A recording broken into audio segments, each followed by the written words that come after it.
we have seen several styles of forming plural words from their singulars in the previous class. Let us see some other styles in addition to those in the present class. A few nouns form their plural by changing the vowel of the singular. Singular word lo oka vowel unte danni marchukoni plural form ni form chestuntu untayi some words. For example, man. ఇక్కడ ఉన్న vowel a. దీని place లో ఇక్కడ e వస్తుంది men. So this is the plural of man. అన్నిటికి s add చేయడం ఒకటే కాదు es or s యాడ్ చేయడం అదే కాదు స్టైల్ కొన్నిటికి నా vowel మారుతుంది అప్పుడు ప్లూరల్ వస్తుంది. man కి mans కాదు ప్లూరల్ men. Next foot. ఒకటి పాదం ఒకటే ఉంటే ఫుట్ అంటారు. అదే టూ కలిపితే ఇక్కడ ఓ ఉన్న vowels ఇక్కడ ఈ గా చేంజ్ అయ్యి ఫీట్ అవుతుంది. ఫుట్ ఇక్కడ ఫీట్ అవుతుంది. Next mouse. ఇక్కడ ఓ యు vowels అది ఇక్కడ ఐ అవుతుంది. ఇక్కడ ఇంకొక చేంజ్ కూడా ఉంది ఎస్ సి ఐ. మౌస్ ఒకటే ఉంటే మౌస్, ఎక్కువ ఉంటే మైస్ ఎలుక. Next tooth. పన్ను ఒకటే ఉంటే పన్ను TOOTH టూత్. ఇక్కడ vowels ఓ ఇవి ఈ గా చేంజ్ అయినప్పుడు TEETH టీత్ అంటే ప్లూరల్ పళ్ళు. పన్ను అంటే టూత్, పళ్ళు అంటే ఎక్కువ నంబర్ ఆఫ్ టూత్ ని teeth. Plural form of tooth is teeth. This is one style of forming plural.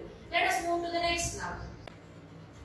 కొన్ని nouns వాటి ప్లూరల్ ని ఫార్మ్ చేసుకునే ప్రాసెస్ లో en అనే సఫిక్స్ యాడ్ అయ్యి ఫార్మ్ అవుతూ ఉంటాయి. అన్ని nouns కి s es ఇలానే రాదు. We have discussed this in earlier sessions. Now let us see these cases in which en is added as suffix to the singular word to form its plural. For example, ox, oxen. ఎద్దు ఒకటే ఉంటే aux, ఎక్కువ ఉంటే oxen. Next child ఒకళ్ళే ఉంటే child, ఎక్కువ ఉంటే children. ఇక్కడ ఆక్సెన్ లో en అనే సఫిక్స్ యాడ్ అయ్యి ప్లూరల్ ఫార్మ్ అయింది. అలాగే చిల్డ్రన్ లో ren అనే సఫిక్స్ యాడ్ అయ్యి ప్లూరల్ ఫార్మ్ అయింది. చాలా మంది కామన్ గా చేసే మిస్టేక్ ఇది, చిల్డ్రన్స్ అని చెప్తారు. Children itself is plural. Children a plural word, children's దాని plural word avadu. It's a common mistake. Child is singular, children is plural. Now let us move to the next case in which some nouns have both singular and plural alike. అంటే singular అయినా plural అయినా same word. Singular లో ఏ word ఉంటుందో plural లో కూడా అదే word. Yes, here sheep. ఒకడున్నా ఎక్కువ ఉన్నా sheep. Singular and plural both are sheep. Next deer, one or many. Deer is the common word. Next dozen. One dozen అయినా dozen అనే చెప్పాలి.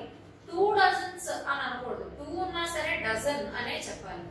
Two dozens apples అంటే రాంగ్ అది. Two dozen apples. Next 100. 100 అయినా సరే plural number అంటే 2, 3, 4 any number అయినా సరే 100 అనే చెప్తాం. ఫర్ ఎగ్జాంపుల్ 100 అంటే 100 రూపీస్ అని అంటాం. 200 అయితే 200 రూపీస్ అని అంటామే కానీ 200 రూపీస్ అన్నమాట. సో అక్కడ 2 అనేది ప్లూరల్ అంటే దీని అర్థం ఏంటంటే అది సింగులర్ గా ఉన్నా ప్లూరల్ గా ఉన్నా కామన్ గా యూజ్ చేసే వర్డ్ మాత్రం 100. 100 రూపీస్ అని చెప్పాం. కానీ పీపుల్ ని కౌంట్ చేసే విషయంలో ఇది యూజ్ చేస్తారు. ఎలా అంటే there are hundreds of people in the ground అంటే అర్థం ఏంటి, చాలా మంది ఉన్నారు అని చెప్పడానికి. But it's not used for denominations అంటే నంబర్స్ గాని మనీలో గాని చెప్పడానికి దీన్ని హండ్రెడ్స్ అనేది యూజ్ చేయాలి. నెక్స్ట్ 1000. 1 ఉన్నా 1000 1000. 10 ఉన్నా సరే 10,000 రూపీస్ అంతేగాని 10,000 రూపీస్ అనకూడదు. ఇలాంటివి examples of nouns which have both singular and plural alike in the same way. In the previous case we have observed that whether the word is in its singular form or in its plural form we use only singular noun. 1000, dozen ఇవన్నీ singular అయినా plural అయినా singular ఏ తీసుకున్నాం. But ఈ case లో singular అయినా plural మాత్రమే తీసుకునేవి చూద్దాం. For example scissors. దీన్ని సిజర్ అని ఎప్పుడు చెప్పకూడదు. గెట్ మీ సిజర్ అంటే రాంగ్. అది సిజర్స్ అనే చెప్పాలంటే ఎస్ ఉంటుంది చివర్లో. We feel that it's plural. It has to be used as plural. ఎలా అంటే pair of scissors అనే అనాలి. Where is scissors అనకూడదు. Where are scissors? Scissors దీని plural లాగానే వాడాలి. Next tongs. Tongs అంటే something which we use to hold ice cubes. Ice cubes ని చపాతీల్ని స్టవ్ మీద కాల్చేటప్పుడు యూస్ చేసేది. అవన్నీ కూడా tongs. It's a U-shaped instrument. ఇలా ఉంటుంది. ఇలా హోల్డ్ చేసి క్యాచ్ చేస్తాం ఆబ్జెక్ట్స్. దాన్ని టాంగ్ అని యూస్ చేయకూడదు. టాంగ్స్. నెక్స్ట్ పిన్సర్స్. పిన్సర్స్ మీన్స్ పటకాలు. తెలుగులో పటకాలు. క్రాస్ లెగ్ గా ఒక ఇన్స్ట్రుమెంట్ ఉంటుంది which we use commonly in the kitchen. Near by ఈ షేప్ లో ఉంటుంది పటకాలు. We call that pincers in English. దాన్ని కూడా పిన్సర్ అని యూస్ చేయకూడదు. It's pincers. Always it's plural form. Next spectacles. This is a specific case. చాలా మంది స్పెక్టకిల్ అంటే ఒకటి, స్పెక్టకిల్స్ అంటే రెండు. It may be their feeling, but దాన్ని యూస్ చేసినప్పుడు స్పెక్టకిల్స్ ప్లూరల్ లోనే యూస్ చేయాలి. ఎందుకంటే అక్కడ 2 ఉంటాయి, గ్లాసెస్ 2 ఉంటాయి. So it's spectacles.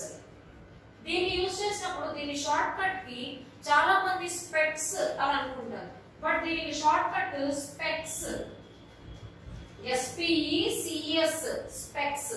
దీన్ని కన్ఫ్యూజ్ అయ్యి చాలా మంది SPETS స్పెక్ట్స్ అని యూస్ చేస్తారు. That is wrong. Specs SPECS is correct. Next jeans. ఇది ప్యాంట్ కి 2 లెగ్స్ ఉంటాయి. ఇది కాంబినేషన్ ఆఫ్ 2. సో దీన్ని జీన్స్ అనే అనాలి. జీన్ అని వాడకూడదు. This is always a plural. yes, let us move to the next case in which some look plural but are in fact singular. కొన్ని వర్డ్స్ ఎలా ఉంటాయంటే వాటికి లాస్ట్ లో s వస్తుంది. if they have s in the last, we feel that they are plural, but it's not. They are singular. Even then they have s in the last. For example, mathematics. ఇది ఒక subject, maths అంటాం. Mathematics singular, mathematics అంటే plural అనుకుంటారు. No, it's wrong. Mathematics itself is a singular word, name of a subject. Next, electronics. ఇది కూడా name of a subject. ఇది singular ఏ కానీ plural లాగా లాస్ట్ లో s వస్తుంది. Next, measles. This is a disease. Measles అనే disease ఇది. So దీనికి కూడా లాస్ట్ లో s వస్తుంది. బట్ ఇది ఒక డిసీజ్ నేమే. So this is also a singular word. Next, billiards. This is the name of a game. Even though it has s in the last, it is a single word. Let us see the process of formation of plurals from singulars in case of compound nouns. అసలు compound nouns అంటే meaning ఏంటి? Noun, we already know, is something which indicates the name of a place, person or thing. Yes, అయితే ఇక్కడ compound అంటే ఏంటి meaning? Compound means combination of 2 or more. Yes, compound means combination of 2 or more.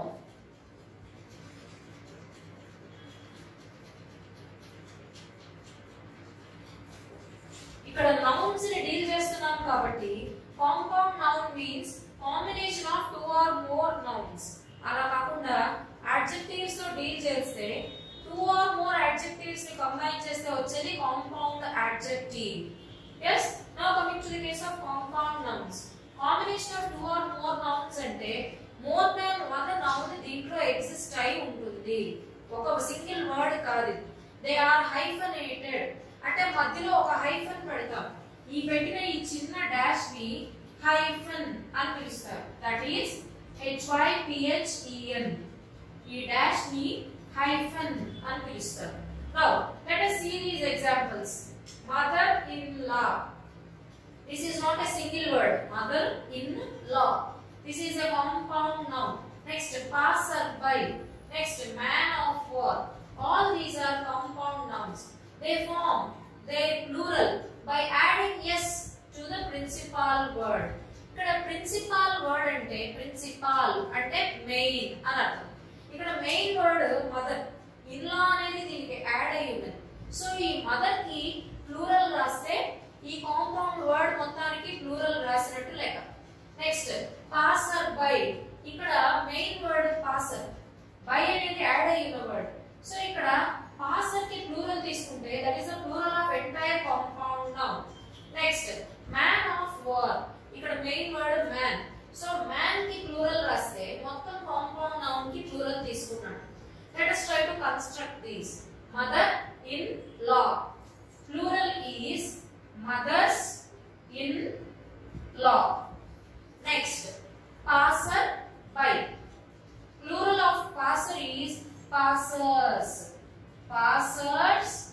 by. Next man of war, దీనికి plural ఇక్కడ main word man, so దీనికి plural men. ఇది రాస్తే మొత్తానికి ప్లూరల్ తీసుకున్నట్టే men of war. Yes mother in law ఒకళ్ళే ఉంటే అత్తగారు, అత్తగారిని ఇంగ్లీష్ లో మదర్ ఇన్ లా అంటారు. అదే ప్లూరల్ అయితే mothers in law. Next passer by, దారి వెంట వెళ్ళేవాడు. పాసర్ బై ప్లూరల్ ఎక్కువ మంది ఉంటే passers by. Man of war, దీనికి plural men of war. This is the style of forming plurals to these compound nouns.